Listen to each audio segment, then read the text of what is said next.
Today we are looking at the murder of Sarah Everard.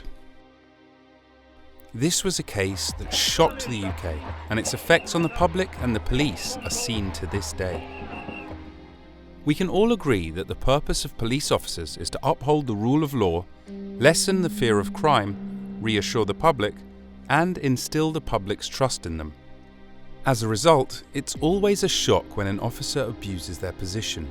They are the ones we're supposed to trust to help us when we're in trouble. Unfortunately, Sarah Everard fell victim to a police officer who abused his position of authority in order to kidnap, rape, and murder her. Let's get started. 48-year-old Wayne Couzens was a serving Metropolitan Police officer. He had joined the Kent Special Constabulary in 2002 before transferring from the Civil Nuclear Constabulary, where he had worked since 2011, to the Metropolitan Police Service. After serving in a safer neighbourhood team in 2019, Couzens joined a response team that covered the Bromley area of London. After that, in 2020, Couzens transferred to the Parliamentary and Diplomatic Protection Command. On 2nd March, Couzens completed a 12-hour shift in West Brompton. At around 4:45 p.m. on the 3rd of March, Couzens went to pick up a hire car, as well as buying a pack of 14 hairbands from Tesco in Kensington. Couzens had already ordered self-adhesive tape from Amazon just a few days prior. He had a plan to hunt for a lone female and was clearly going to act on it. It was 9 p.m. on Wednesday the 3rd of March 2021. The COVID-19 lockdown that the UK was under was just starting to loosen up. A 33-year-old marketing executive named Sarah Everard was returning home from a friend's house in London's Clapham district. It was a 50-minute walk home for Sarah, but sadly, she never made it. On her walk home, CCTV picked up Sarah talking on the phone at 9:13 p.m. She was speaking with her boyfriend. Then, at 9:35 p.m, a bus camera captured two figures on the road standing beside a white Vauxhall Astra, which had been parked on the pavement with its hazard lights turned on. Under the pretense of violating COVID-19 restrictions, Couzens falsely detained Sarah Everard as she was on her walk home. Before handcuffing Sarah and leaving her in a car he had rented on 28th of February, the white Vauxhall Astra just mentioned, Couzens displayed his warrant card. Understandably, Sarah believed him. She had no reason not to. Would you have questioned anything? Let me know in the comments below.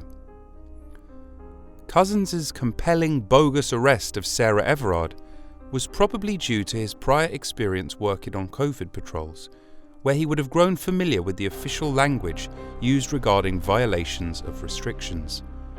Even though two witnesses saw Couzens handcuff Sarah, they did not object because they thought he was behaving legally. Again, they didn't really have a reason to question it.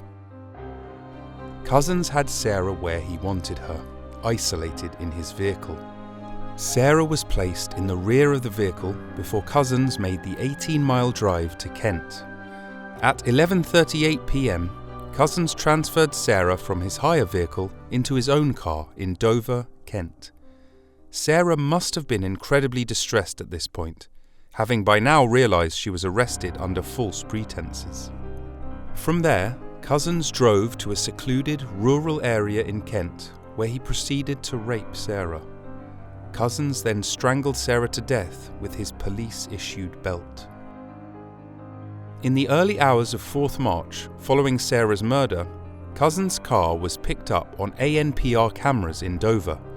Strangely, only an hour and a half after committing this brutal crime, Couzens was caught on CCTV purchasing 2 bottles of water, an apple juice, a Lucozade orange and a carrier bag from BP Dover South Services.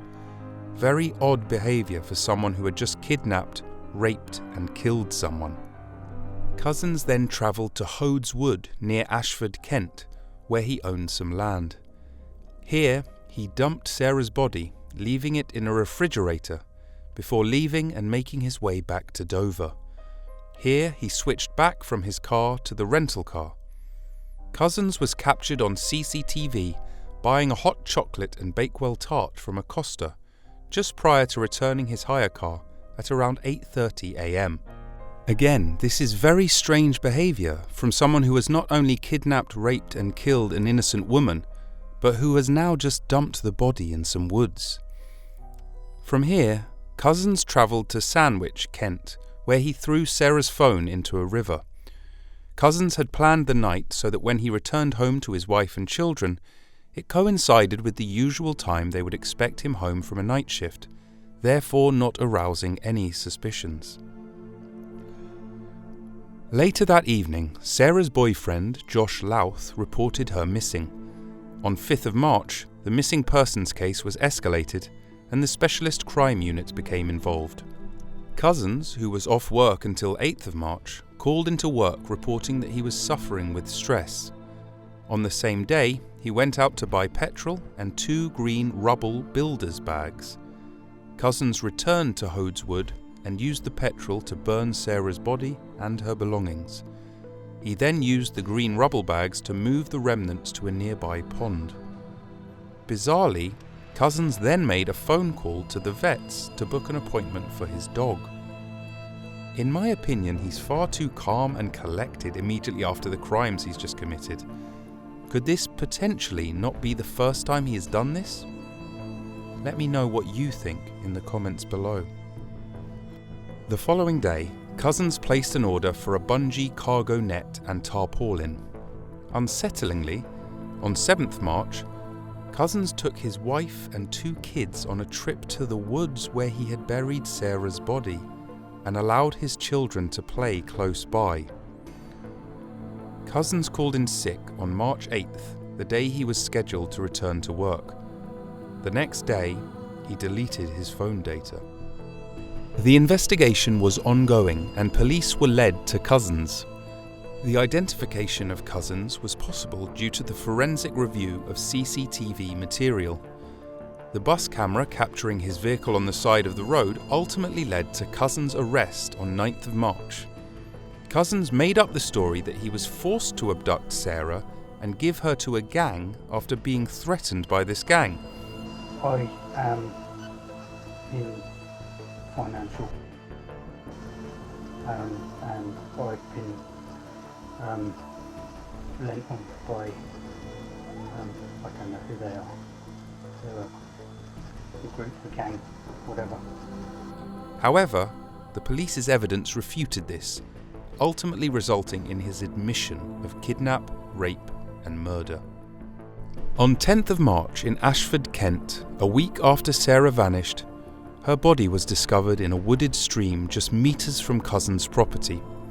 Sarah was formally identified by dental records. A post-mortem examination gave the cause of death as compression of the neck. Nothing can undo what happened that night, but Couzens' punishment provides a sense of justice. On 9th of July, Couzens pleaded guilty to murder. He was sentenced on 30th of September and received a whole life order, which is only given for the most heinous crimes. Rose West, a notorious serial killer, is presently serving a life sentence, and before they passed away, infamous serial killers such as the Moors murderer Ian Brady, his girlfriend Myra Hindley, Harold Shipman, Peter Sutcliffe, also known as the Yorkshire Ripper, and others all received life sentences. Couzens became the 61st whole-life prisoner in England and Wales by the end of June 2021. He will never be released from prison and will never be able to harm another woman. During the court process, it was revealed that Couzens had previously displayed disturbing behaviour stretching back to 2002. Colleagues of Couzens were aware that he was attracted to violent pornography, and an incident had been reported in 2002 whilst Couzens was working in the Kent Special Constabulary. Whilst working at the Civil Nuclear Constabulary, Couzens was nicknamed the Rapist by colleagues due to his behaviour making female colleagues feel uncomfortable. How this was allowed is beyond me. In 2015, Kent Police allegedly failed to investigate an indecent exposure incident linked to Couzens. The incident involved reports of a male naked from the waist down in a car in Dover. In 2021, he was linked to 2 allegations of indecent exposure at McDonald's in London, which allegedly Scotland Yard failed to investigate. After it was revealed that Sarah had been murdered by a serving police officer, there was outrage in the UK over the safety of women on the streets. Understandably, there was general anxiety and grief among women in the UK. The conversations that ensued were dominated by the phrase, "she was just walking home." The concept that women and girls should be able to just walk home or anywhere without fear of violence. Another big shift was the change in thinking when it comes to interactions with the police. Many police forces spoke out to reassure the public that should they have any interactions with the police, they were free to confirm with the control rooms that the officer in front of them is actually an officer and is supposed to be on duty. Many people expressed that they will not stand by if they see a lone person with police and will step in to question the circumstances. The Metropolitan Police Service said, "All officers must and will now expect to work harder to gain the confidence of the public and be understanding and tolerant of reasonable questioning of their actions and identity as they go about their duty to protect Londoners."